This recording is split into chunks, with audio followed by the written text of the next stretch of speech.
To start out chapter 3, I had first learned about jurisdiction, plenty of it.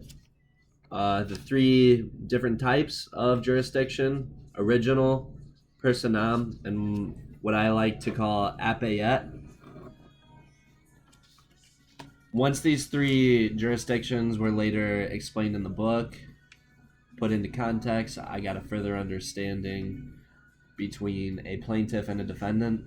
I had always watched the court shows like Judge Judy and whatsoever, but I hadn't really known the specifics between a plaintiff and a defendant, who was suing who. So, for instance, the plaintiff is filing the lawsuit, and how I look at it as the defendant defends. So the defendant is who is being sued. The chapter later went on to discuss other jurisdictions such as in rem, subject matter, state, exclusive federal, and concurrent federal.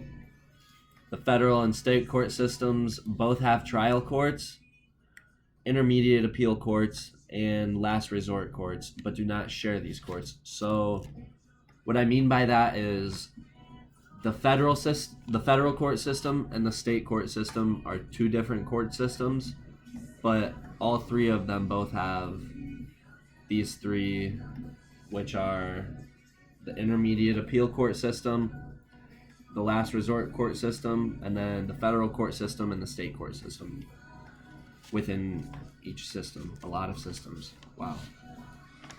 State governments are all different.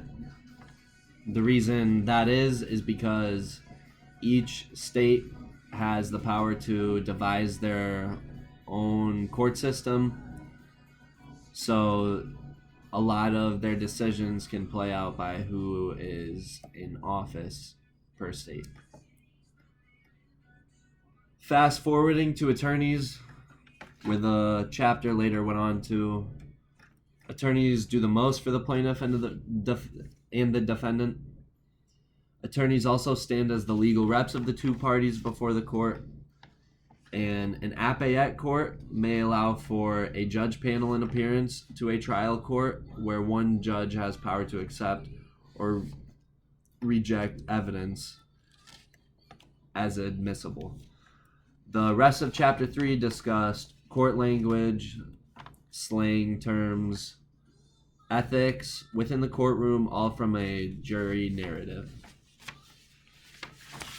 I think all of this was very important for myself because I had done an internship this summer in Grove City, Columbus for a company, Palmer Donovan Manufacturing, and I was a human resources specialist intern there, and so I got to but I got to get a lot of the inner workings of trial cases, not cases, but kind of get insight on legality terms within the HR department. So being in that department, there was a lot of real world experience as to complaints from employees, concerns, all sorts of things. I hope to gosh that I never have to go to court for someone when I am in the HR world, because that would stink. And then Business 363 would come into effect. So chapter 4 spent all of its time discussing arbitration, so I'm not too fond about it. Didn't have the clearest understanding at first through the text within the class, but once I had talked to my father discussing it more, because at first I had just thought it was a slight term for litigation, but once I had talked to my father more about it, he had kind of explained the majority of it. Made a little bit more sense. I had also learned that the TRW, a company in the New York Stock Exchange, they advise a lot of they take a lot of their trials to mini courts or mini trials. So I thought mini trials were cool from the last chapter, or I'm sorry, from chapter 4, but more so than the private trials, and the summary jury trials. The private trials are beginning to be allowed in various states. Not too far from here in Cleveland, my roommate grew up there.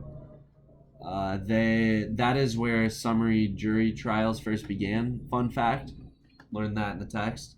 And to the summary jury trials, those last one day, which I think is really cool because then it's just snip snap out, in and out.